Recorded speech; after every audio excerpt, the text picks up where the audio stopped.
Hi, welcome to Aspire 2020. I'm John Hamman, and today I'd like to talk to you for a little bit about incorporating Astra's tools and how Montgomery College's experiences might be useful for you for thinking about how you too can incorporate some of these tools. I'm the Chief Analytics and Insights Officer at the college, and what that means is I deal a lot with data. I look closely at data, and in particular at scheduling data, to help us figure out how we can right-size our schedule. And by that, I mean have the right courses available for the right students at the right time. Montgomery College, where I work, is a large institution. So I will give you a little bit of overview about our work and some of the challenges and successes we've had, as well as some overview of our work with at Astra. We'll do a slightly deeper dive then into Monitor and Align and Predict, two of the products we use at Astra Analytics. And then lastly, I'll talk about a few takeaways and some action items so that you can use the same information at your own institution. So as I mentioned, Montgomery College is a large institution. We are a 3-campus community college just outside of Washington, D.C. We serve about 20,000 credit students a year, about 50,000 students total between credit and non-credit every year. And you can see that our mission, our vision, and values really kind of log some of the important work that we do, right, about empowering students and enriching their lives. But it's that second sentence of the mission that I really want to focus on, right? That we are accountable for our results. That is really important to us. We don't want to just think we are doing these good things. We really need to be able to measure and accurately predict what the best things to do for our students are. Using Astra is really valuable for that for us, because one of the most important things in a student's life is their ability to take classes. Having the classes offered so that they can make progress and eventually earn the degree is really, really important. And having the data so that we can not only offer the right courses, but in hindsight look back and see how effective we were at offering those courses is really crucial work. We are a 3-campus system, right? So we have, a campus in Germantown, Rockville, Tacoma Park, and as you can see, they're always sunny and beautiful new buildings, right? It's a beautiful place to work. But what's interesting about the 3 campuses is that, in my opinion, they are so close. Germantown and Rockville are about 10 miles away. Rockville and Tacoma Park are, 15 miles away. So less than 30 miles between our furthest two campuses. But from a student perspective, they are really far away. That has to do with living in an urban environment where not everyone has a car. It also has to do with culturally moving from these urban environments, coming more to the suburban environments. And so when I think about this in terms of scheduling, it really matters which campus the course is scheduled on. And if the resources are making it so that a student has to come to one campus, it's not their normal home campus, under what conditions do we do that, and how do we schedule it so it can work to the student's best interest? Which courses do we need to have offered remotely, as a distance course to help our students? I mean, all these things factor a lot into thinking about having a right-sized schedule. My personal growth involvement in this has been one of transformation. When I started out my career, I was a classroom faculty teacher. I taught math and really enjoyed it, even though, as you can see, I had some struggles some days. But working with students and trying to figure out what made their schedules work was what started me into this work. Now, at that time, I was only dealing with 25 students. Now, already I can see the struggles of finding class times, but as well as time to meet with them afterwards. If they had questions and office hours, and those scheduling questions got me to thinking about there must be a better way to think about this. Well, after several years of really digging into thinking about scheduling and broadening my horizons about thinking more robustly about students, I kind of graduated up into my current role of Chief Analytics and Insights Officer, where I'm now not looking at my 25 students, but really looking at all 20,000 credit students, all 50,000 non-credit students at a time, and think about what can we do so we can maximize the efficiency for all of those students. A little bit of overview into our work with Ad Astra is that we started our partnership with Ad Astra back in 2017 to transition from a institution-centered approach to scheduling, where we looked at what class times work for faculty, for our resources, and to start to have more of a student-centered schedule, where I think, well, what does a student need to build a robust schedule? Just for an individual class, but to build an entire schedule and an array of classes to help them make adequate progress towards their degree. We have used Monitor, Align, and Predict to not just build the schedules, right, but to adjust those schedules in these uncertain times. So one of the things that will be an important part of what I talk about is how we were able to make transitions when we didn't know what the schedule was going to build, and we still don't even know for sure where it's going to be in the spring or the summer or next fall, and how Ad Astra has helped us do that planning and prioritization piece. Lastly, I'll talk a little bit about some of the customization, right? So what's really been nice with our partnership with Astra is that, you know, some of the products don't work exactly the way we want them off the shelf. And so we've said, well, can we make some tweaks here and there? And they have been continually revamping and improving these products, and it's been working better and better for us over the years. So what I really want to do is to take some time now to be able to log into Ad Astra and to show you specifically what that looks like for our data. So you can see here, this is what the monitor part of analytics looks like. You can see this first course here we have is English 011. It's college writing support. This is showing me the enrollment ratio, which is 91%, which means that we have 489 students in 540 seats out of 23 sections. And then the dots over here are nice. Each dot represents a section, and if I hover over it, it tells me some additional information about that section, exactly what the section number or CRN is, as well as how many students are in that section and how many seats are available. The full dots represent sections that are full or close to full. The half full dots represent things that are, still have some space, and the open dots are ones that still have quite a bit of space in them. Right? And we still have registration is ongoing for us. We have some late starting classes, so I'm glad to see that there's still some room left in our English 011 class in the second half of the semester. As I scroll down, I see that this breaks us up by campus, right? So I can see that for this fall at Germantown, we had 91% of the seats filled. At our Rockville campus, we had 97, and Tacoma Park Silver Spring, we had 96% full, which I'm pleased to say those are quite full sections. Right, this is a popular course, which is good. The little bells over here are telling me about notifications. In my current role, I analyze a lot of things that are going on with the schedule, but I am not in the English department. I don't schedule English classes. I don't cancel an English class if we need to do that. So the notification is my way of knowing if a change to the schedule has happened. If the department has added a class, it will give me a notification. Likewise, if the classes are getting too full, I'll get a notification. And that's really helpful. One of the things that my analysis has shown is that taking Gateway English and math courses in the first year is the best predictor we have of student success. So I want to make sure that there are plenty of seats available for our students in those sections. So that notification has been very helpful for me. As I mentioned, though, this semester, things are a little bit different. Like a lot of places, we revamped our schedule, and we don't really have these courses being offered at the Germantown campus, the Rockville campus, and Tacoma Park campus like we had planned. That's how students signed up for them, but then as enrollment was underway, we switched to a remote learning. So all of those students are learning from home as opposed to being on campus.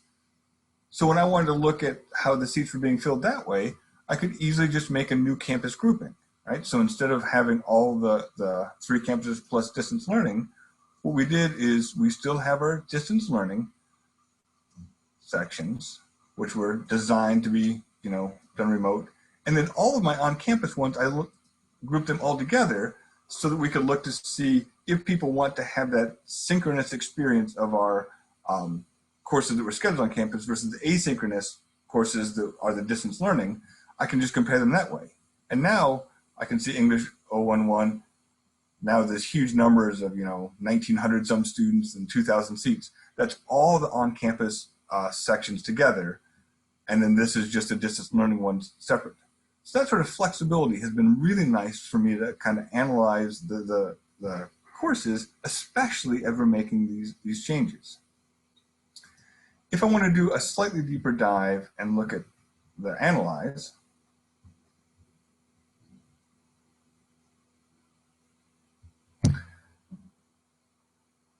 I can see here what the enrollment ratio is in the latest snapshot. That means that, out of all my courses, 84% of them were out of all the seats, 84% of them were filled, and we're 37 days into the semester.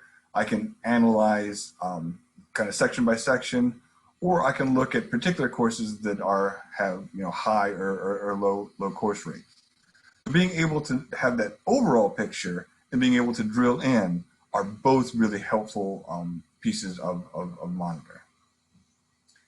If I look now a little bit at Align, I can see that now I'm looking at the spring semester. So for courses that haven't started, I still am looking at distance learning courses and lumping all my on-campus classes together. So if I look, for example, here at one of my bigger courses like Art 100, right, I can see that we are currently offering 28 sections of Art 100, and Align is suggesting that I'm going to need 35 sections.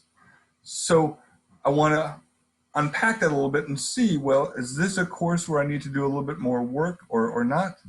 And the information I can get by clicking through on analysis is really, really helpful. The first thing I get is a little historical comparison, right? I can see over the last few springs, both what the enrollment was, which is the first graph, and the second C, which is the number of seats offered. And you can see that it's been, declining a little bit here, right, but then relatively steady. And now this is helping me predict what I'm going to need for spring 2020. Our registration has not yet started, so we're still at the planning stages, but trying to see, well, this is what the historical average has been. This is what the projected need is going to be, and this is what predict is saying that we might need for these classes. When I look at sections, this will tell me what the current sections in the schedule are, right? So it's telling me for these courses, it's telling me how many seats I have. That's what this analysis part is. It's telling me whether these are first half of term or whether these are full term, the days of the week, right? And who's teaching them for those that have been assigned so far.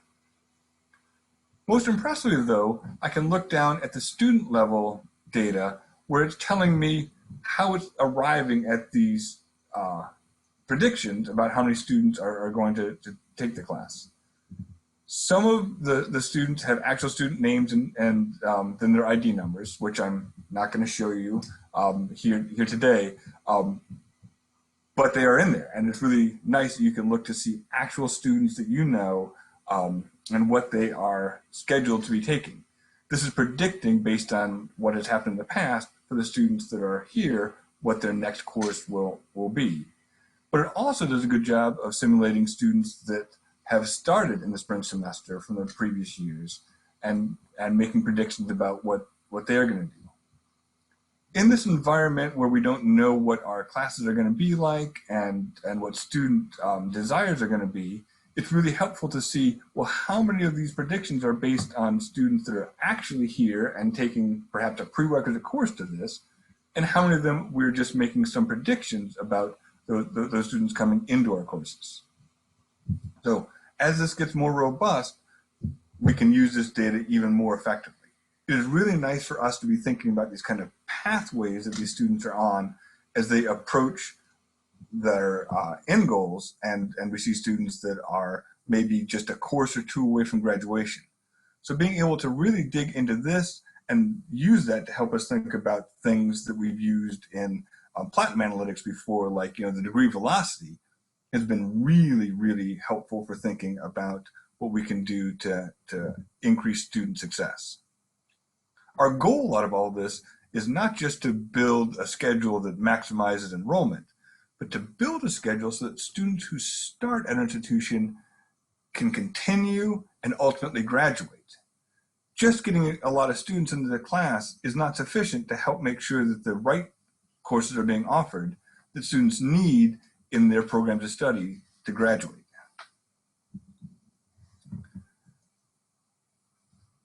I do want to say that it is really helpful to be able to have some of these overall trends as well, right? So in addition to that student by student, it will tell me where each of these students are coming from. So it'll give me some broad numbers about, 590 of them are current students, 220 of those are those simulated, new students, as well as 31 transfer students, 160 some students who weren't here last semester that were previously here, and 200 some students that are probably going to go off and transfer to another institution or graduate, right? Some of those are departing because of graduation.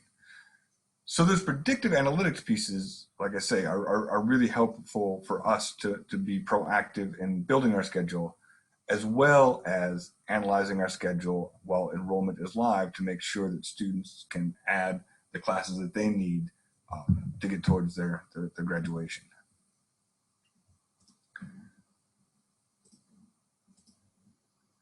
So some of the key takeaways that I'm hoping you can get from this presentation is that, instead of just guessing and hoping, you can be more proactive and predictive about your schedule. One of the problems that we previously had before we started working with at Astra was that we had a decent schedule, but the way we built it was by putting out lots and lots of classes and then canceling a lot of classes that didn't have a very robust enrollment. This was problematic because canceling classes runs all sorts of havoc on both students and faculty. It's not a very thoughtful way to schedule, and would encourage students to have to kind of keep shopping routinely in the schedule, right? We would add classes and they would sign up for them and some would get canceled and have to look back again. And it was a lot of institutional time spent adjusting the schedule when we should have been more thoughtful at the beginning. So what we're really trying to work towards now is putting out a schedule that we can stick to so that students can look at the schedule one time and register for the classes and be assured that changes are not going to happen. Secondly, the key takeaway I want to take is that it is really nice that you can customize the view so that you can really be watching what you care about. If you are only interested in certain, upper level courses, you can look at just those. If you're looking at certain intro courses, you can look at those. You can adjust by the campuses that you're seeing. Last, I want to say that both Align and Predict can help you right-size your schedule before registration begins, right? This is that key piece for us in making sure that we are not having too many classes where we have to cancel, and also making sure that we don't have too few classes and are trying to add. The problem with adding is that it makes students feel like they have to come back and keep looking at the schedule, right? Having them look at that first time and seeing all their options is the real goal for us to help with student satisfaction.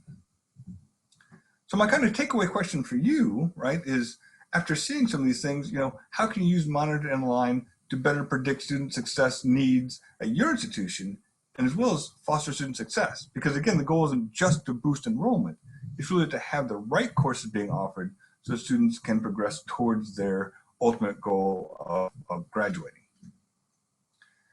I really appreciated being able to take the time to chat with you today, but there's the ability to have some question and answers too. So if you have questions or comments related to this session, please visit the community topic Aspire 2020 sessions and locate the post for this session and then add your thoughts in the comment section there. Just so that you know, my email address here is available. I'm happy to answer questions if you have them at any time. It's john.hamman@montgomerycollege.edu. Thank you so much. I enjoyed talking with you.